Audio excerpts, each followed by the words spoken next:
When Sarah Morgan walked through the doors of S&R Enterprises on her very first day, she had no idea that the quiet confidence she carried would soon be tested in the most painful way. Clutching her modest handbag and wearing her best thrift store outfit, she smiled politely at every unfamiliar face in the office, hoping to blend in. But she didn't know the culture here. In a place where designer shoes and Ivy League degrees set the tone, Sarah's simplicity made her a target.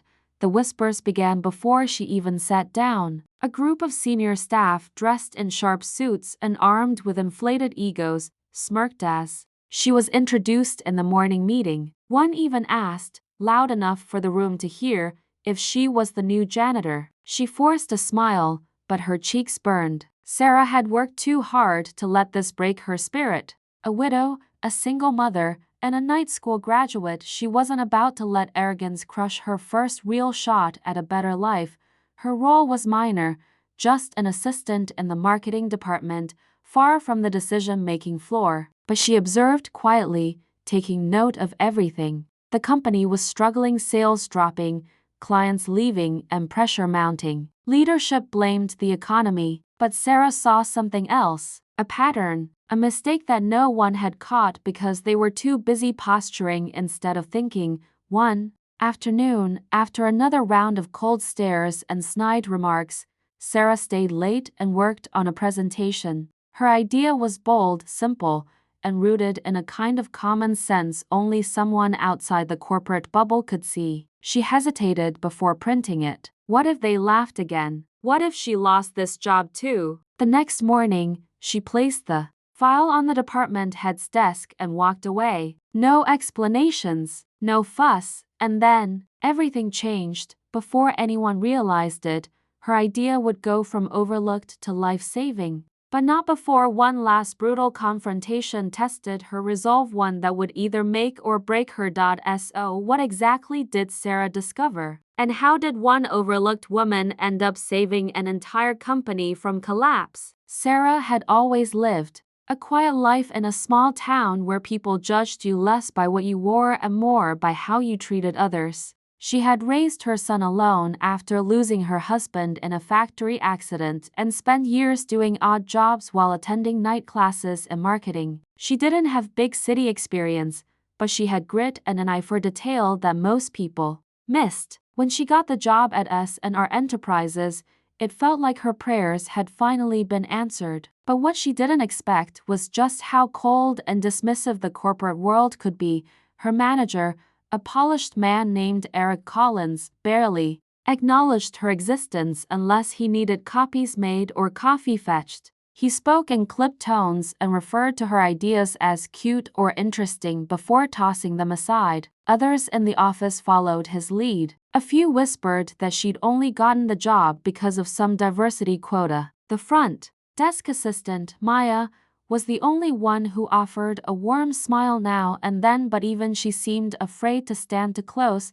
Despite the isolation, Sarah paid attention. While others buried their heads in spreadsheets and recycled old strategies, she noticed something strange. A recurring dip in client engagement seemed tied to a flawed data interpretation model, a model that the company had been relying on for years. The more she dug, the more she realized that the marketing team was wasting their budget on channels that weren't delivering results. Her late nights weren't just to avoid the embarrassment of being laughed at again, they were spent reworking numbers, comparing reports, and quietly building a solution, but she kept her distance. Speaking up had already brought her ridicule once. Besides, the office felt like a minefield where even the slightest misstep could cost her everything. Sarah knew that if her findings were wrong or if someone powerful took offense, her short-lived career would be over. Still, she couldn't ignore what she saw. It wasn't just about saving her job anymore, it was about doing what was right. What Sarah didn't know was that someone had already noticed her staying late and digging through the reports. And not everyone wanted the truth to come out. The air in the office started to shift, though subtly. Sarah could feel it. It wasn't just the cold stares or whispered laughs anymore, there was a new kind of silence around her, heavier than before. She noticed Eric pause one day as he passed her desk, pretending to check his watch while side-eyeing the files she had open. Someone had told him. Maybe it was Maya, maybe someone else. But Sarah knew her quiet work wasn't so quiet anymore. Eric had built his reputation on being the company's numbers guy. If Sarah's discovery about the flawed data model was true, it would not only expose the company's poor strategy but also question Eric's years of leadership. That made her a threat, and threats in this kind of environment were rarely tolerated. The stakes were higher than she had imagined. Meanwhile, Sarah began to notice another problem: clients were leaving quietly, not with dramatic emails or angry calls, but with silence. Monthly check-ins were being cancelled. A major brand that had once brought in nearly a third of the marketing revenue hadn't renewed their contract, and no one seemed to be talking about it. Sarah overheard two senior staff arguing behind closed doors one evening, voices low but urgent. Something big was happening, and the higher-ups were scrambling. While Sarah juggled the tension at work, her personal life wasn't any easier. Her son, Liam, was being bullied at school for wearing second-hand clothes, and she couldn't afford the tuition for his science camp. It pained her to see the same kind of humiliation she faced reflected in her son's eyes. That only deepened her resolve. This job wasn't just a paycheck, it was supposed to be their fresh start.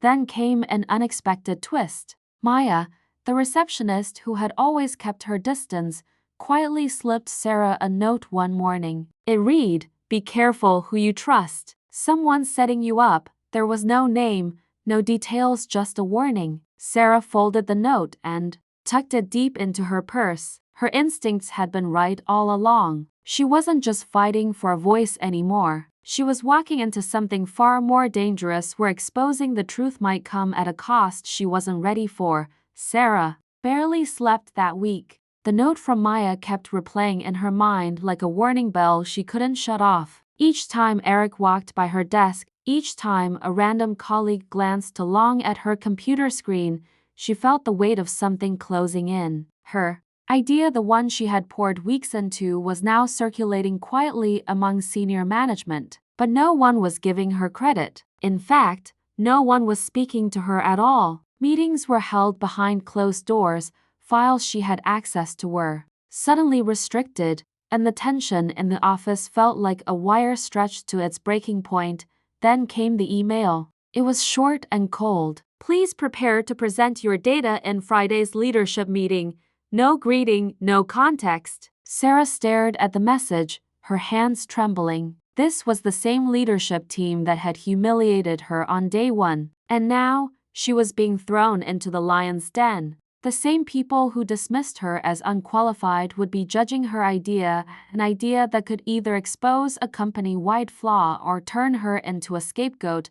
Meanwhile, Maya grew more distant. She barely made eye contact anymore, avoiding Sarah, like they'd never shared a word. That only fueled Sarah's anxiety. Was Maya scared? Was she warned to stay away? Or had she been part of something from the beginning? At home, Sarah tried to hold it together for Liam, but even he noticed. "Mom, are they being mean to you again?" he asked one night quietly while she reheated leftovers. She forced a smile, told him she was just tired, but inside, she was unraveling. Still, she kept going. She polished her presentation, practiced every night after Liam went to bed, rewrote her report twice just to be sure. Because no matter what happened, she knew one thing: she had done the work. She had found the truth. Friday arrived. As Sarah entered the boardroom, a dozen eyes followed her. Eric stood at the end of the long table, arms crossed, smirking slightly. Her report was already projected on the screen. Someone had leaked it.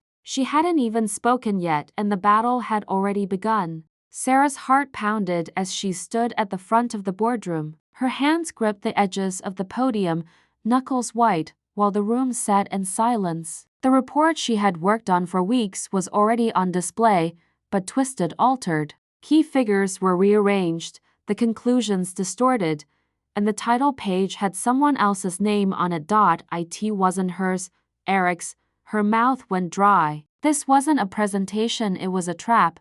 Eric cleared his throat, stepping forward smoothly, addressing the executives like it was his own moment. As many of you know, he began, we've been reassessing our client engagement model. After long hours of independent analysis, I developed a streamlined solution that, he gestured toward the screen, smiling, will change the course of our strategy moving forward. Sarah stood frozen. Her own words, her insights, her strategy, it was all there, butchered and rebranded. Eric had stolen her work, not just buried it, but hijacked it entirely. A wave of disbelief hit her, followed quickly by a burn of betrayal. But she couldn't speak. Not yet. All eyes were on him, nodding, approving, validating a lie.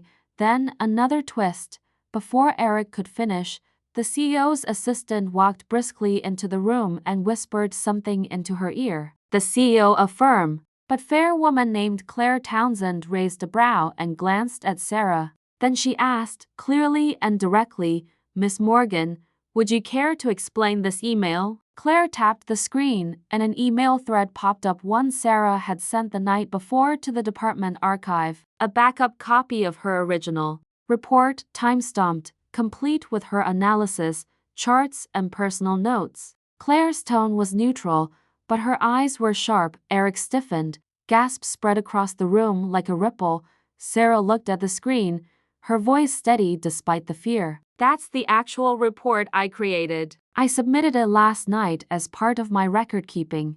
I wasn't aware it had been modified. Now the room wasn't just watching her, they were questioning everything. The silence was thick, but it wasn't hostile anymore. It was waiting. Claire leaned back slowly, folding her arms. What would she say next? And more importantly, who in the room was truly on Sarah's side? The boardroom was thick with tension, the kind that made time stretch. Sarah met Claire's eyes, waiting, knowing this moment would either bury her or lift her. Claire finally turned to Eric, her voice calm but firm. Mr. Collins, can you explain why your name is on this report when Miss Morgan's original file clearly predates it? Eric faltered, his confident mask slipping. I compiled her data into something usable. She had scattered notes. I cleaned it up. He gave a weak laugh. It was a team effort, but Claire didn't smile. That's not what the file shows. Then came the unexpected twist. Maya, silent in the corner as always, stood up. That's not the first time, she said clearly. Eric's taken credit for intern's work before. He made me reformat to reports last month and told me to delete the original author's names. All eyes turned to her. She didn't flinch. I was scared to speak up, but Sarah was the only one who ever treated me like I mattered. Claire tapped her pen against the table, her face unreadable. Thank you, Maya. We'll be launching an internal review immediately. Then she turned to Sarah. You handled this with grace, even under pressure. I'd like you to lead the new client strategy task force. For a moment, Sarah couldn't speak. It didn't feel real. The woman they mocked, ignored, and underestimated was now being asked to lead the very team that once belittled her. Around the room, some executives avoided eye contact. Others nodded slowly, almost in respect. Eric tried to protest, but Claire silenced him. We'll discuss your future here separately. It should have felt like victory, and in many ways, it did. But as the meeting ended and people began filing out, Sarah noticed one more thing. Maya didn't leave. She lingered, hesitating. I need to tell you something, she whispered. Eric wasn't acting alone. Someone higher up knew. That report was supposed to be buried. Sarah's breath caught. Even after everything, the full truth hadn't surfaced yet. As applause faded and doors closed, she realized this wasn't the end, it was only the beginning of something much bigger.